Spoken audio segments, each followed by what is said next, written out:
আমাদের এখানে কয় মাস চিকিৎসা চলছে ভাই 4 মাস। এখন কি আপনার সম্পূর্ণ স্যার সম্পূর্ণ সুস্থ আছি। আমার শারীরিক কোনো সমস্যা নাই? দিন স্যার শারীরিক কোনো সমস্যা না।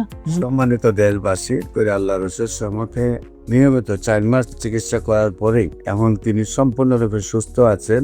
আমরা ওনার বাড়ি, নাম, ঠিকানা সহ আপনাদের কাছে উপস্থাপনা করলাম। আসসালামু আলাইকুম ওয়া রাহমাতুল্লাহি ওয়া বারাকাতুহু। সম্মানিত দেশবাসী, আমি cancer specialist doctor SM. Sarwar. বিশেষ করে আপনারা জানেন যে সারা ওয়ার্ল্ডের ডাক্তারদের বক্তব্য হলো ক্যান্সার হলে আনসার নেই। ক্যান্সার হলে আমরা সাময়িকভাবে চিকিৎসা দিয়ে থাকি, একসময় ক্যান্সারের মৃত্যু হয়, সেটাই মেনে নিতে হয়। বিশেষ করে ক্যান্সার গবেষক অধ্যক্ষ doctor SM. Sarwar YouTube, Facebook, Google, টিকটকে সার্চ করলে প্রায় 5,500-এর ঊর্ধ্বে ক্যান্সার রোগীর সাক্ষাৎকার পাবেন যারা সুন্দরভাবে সুস্থ হয়েছেন। আজকেও একজন রোগী সুস্থ হয়েছেন। আমরা ওনার সাথে আপনাদেরকে পরিচয় করে দিচ্ছি। আপনার নাম?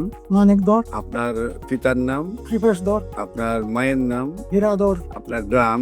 পূর্ব দক্ষিণ ভাগ, বড়লেখা থানা, মূলের জিগা। Post office? দক্ষিণ ভাগ, দক্ষিণ বাগ থানা, বড়লেখা, জেলা? মূলের বাড়ি। আপনার কি সমস্যা হয়েছে? আমার তো ক্যান্সারে ধরা পড়ছিল কোথায় পায়খানা রাস্তায়। প্রথম কোথায় আপনি চিকিৎসা করছেন? প্রথমে আমি ঢাকাতে চিকিৎসা করছি। আমি রেডিওথেরাপি দিয়েছি 1 মাস।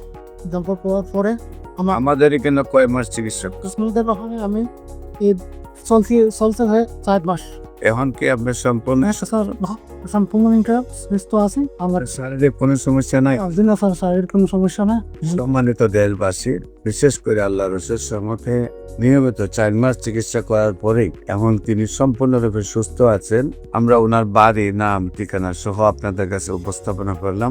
যারা মনে করেন ক্যান্সার হলে আনসার নেই, আমরা বলি সেই কথার কোনো ভিত্তি নেই। ক্যান্সার সম্পূর্ণরূপে সুস্থ হয়। বিশেষ করে যারা allopathic, homeopathic, Unani, Ayurvedic, herbal সরকারি রেজিস্টার্ড ডাক্তাররা আছেন, তাদেরকে আমরা বলবো আসুন, আপনাদেরকে সহযোদ্ধা হিসেবে নিয়ে আমরা পৃথিবীটাকে ক্যান্সার মুক্ত করতে চাই। আপনাদের সবাইকে আমাদের অফিস ভিজিট করার আমন্ত্রণ জানিয়ে শেষ করছি। সবাইকে ধন্যবাদ। আসসালামু আলাইকুম ওয়া রাহমাতুল্লাহি ওয়া বারাকাতুহু।